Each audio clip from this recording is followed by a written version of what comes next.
ये अलग से डाल दियो।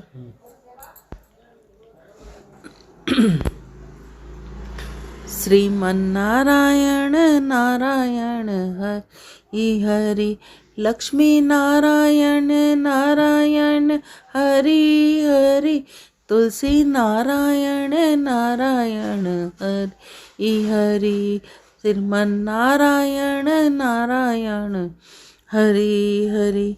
बोलो एकादशी के महात्म की जय। कार्तिक माह के कृष्ण पक्ष की रमा एकादशी। भगवान वासुदेव के मुख से धर्म चर्चा सुनते हुए राजा युधिष्ठिर का मन पुलक हो रहा था।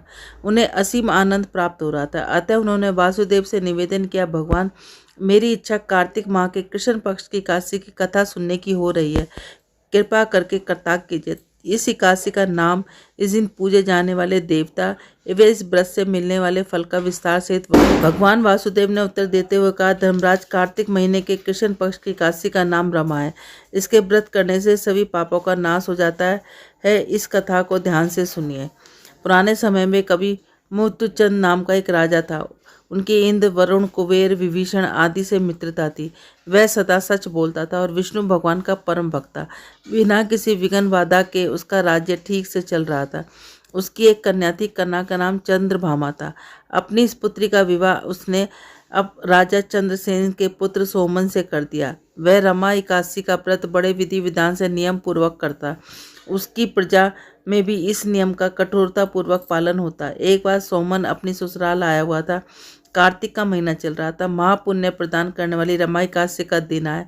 इस दिन वहाँ सभी व्रत रखते थे। चंद्रभामा सोचने लगी, मेरे पिता के यहाँ तो इस एकादशी का व्रत करने का कठोरता पूर्वक पालन किया जाता है। मेरे पति बड़े कमजोर हृदय के, यदि राजा आज्ञा के अनुसार उन्होंने भी व्रत किया तो बड़ा कष्ट पाएंगे। हुआ भी यही। राजा ने सबको व्रत करने का आदेश जारी कर दिया। इस पर राजा की मुनादी की जा रही थी कि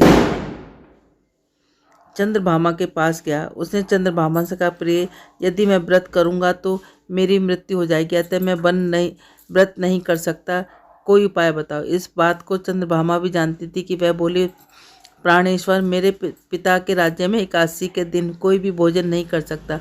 मनुष्य तो क्या, हाथी, घोड़ा, ऊंट आदि पशु भी घास या अन्न जल ग्रहण नहीं करते। अतः यदि आप व्रत नहीं कर सकते हो तो किसी दूसरी जगह चले जाइए। यदि ऐसा यहाँ रहोगे तो व्रत अवश्य करना पड़ेगा। सोमन साहस के साथ बोला, प्रिय, यदि तुम्हारा परमात्म उचित है तो व्रत करने के भय से मैं किसी दूसरी जगह नहीं जाऊंगा, व्रत नहीं करूंगा। परिणाम चाहे जो भी हो, भाग्य में जो लिखा उसे कोई नहीं मिटा सकता। सोमन ने एकादशी का व्रत रखा। भूख प्यास के कारण वह बहुत घबराने लगा। सूर्य अस्त हो गया, रात हो गई, रात्रि जागरण हुआ, पर द्वादशी का सूर्य उदय होने से पहले उसकी मृत्यु हो गई। मुकुंद चंद को इसका बड़ा दुख हुआ। उसने साहस नहीं खोया, दामाद का शव जल में प्रभावित कर दिया। चंद्रभामा की आज्ञा से वह सती न होकर भगवान की कृपा पर भरोसा रखे। चंद्रभामा ने पिता का परमार्थ स्वीकार कर लिया और सती नहीं हुई।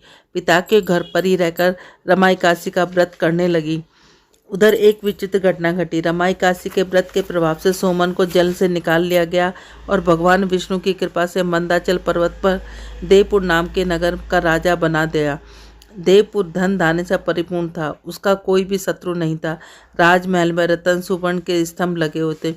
सोमन वहाँ सुंदर वस्त्र और आभूषणों से सजा सिंहासन पर बैठा था। गंधर्व और अप्सराएं स्तुति कर रहे थे। वह दूसरा इंद्र लग रहा था। उस समय मुकुकुंद के नगर में रहने वाला सोम शर्मा नाम का ब्राह्मण तीर्थ यात्रा के लिए निकला हुआ था।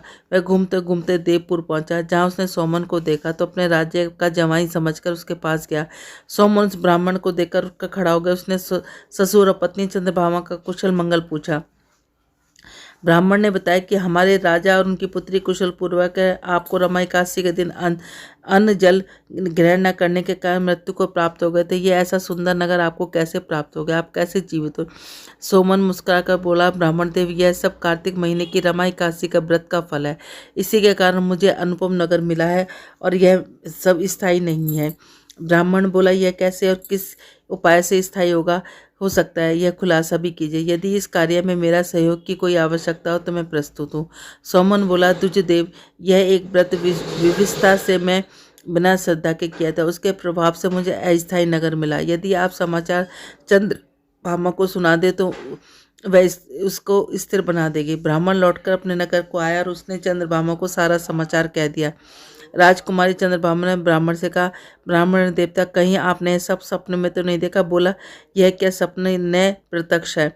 ब्राह्मण का पुत्री, मैंने तुम्हारे पति सोमन और उस नगर को अपनी आंखों से देखा, पर वह नगर अस्थिर है। यदि कोई ऐसा उपाय हो जिससे वह नगर स्थिर हो जाए। चंद्रभामा, यदि ऐसा है तो आप मुझे उस नगर में ले चलिए।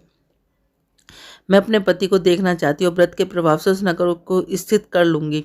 चंद्रभामा की बात सुनकर ब्राह्मण उसे मंदाचल पर्वत के पास वामदेव के आश्रम को ले गया। पूरी बात की जानकारी होने पर वामदेव ने चंद्रभामा का अभिषेक किया। व्रत के पुण्य मंत्रों के प्रभाव से चंद्रभामा दिव्य देह धारण करके पति के पास चली गई।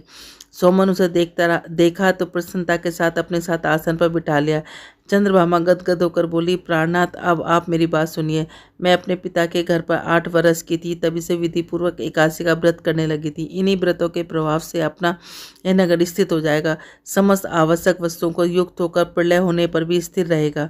बस चंद्रभामा ने दिव्य रूप धारण किया, दिव्य वस्त्रों और अलंकारों के साथ सजकर अपने पति के साथ रहने लगी।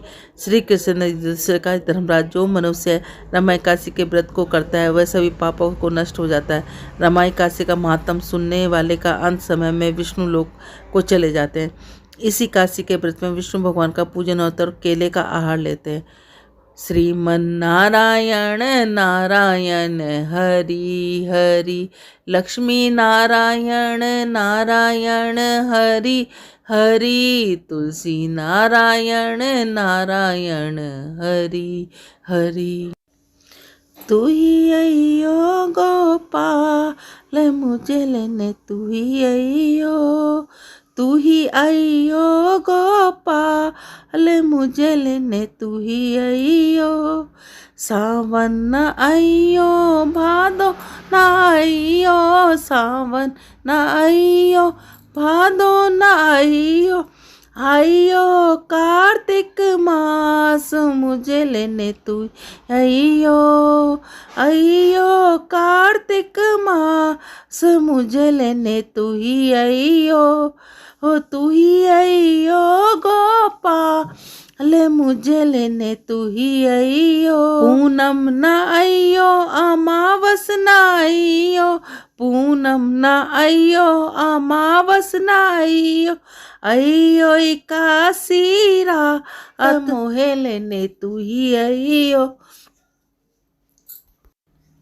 मोहे लेने, तू ही अइयो। सुबह न अइयो रात न अइयो, सुबह न अइयो रात न अइयो, अइयो भोर प्रभात मोहे लेने, तू ही अइयो, अइयो भोर प्रभात मोहे लेने, तू ही अइयो, तू ही अइयो गोपाल मोहे लेने, तू ही अइयो।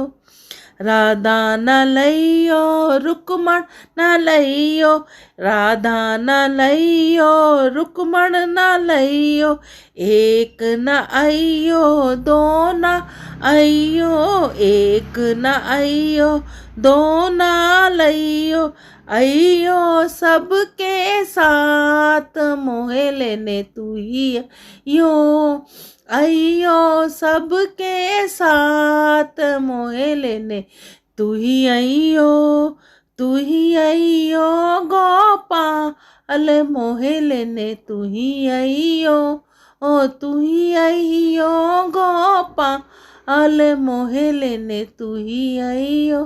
बोलो राधे राधे।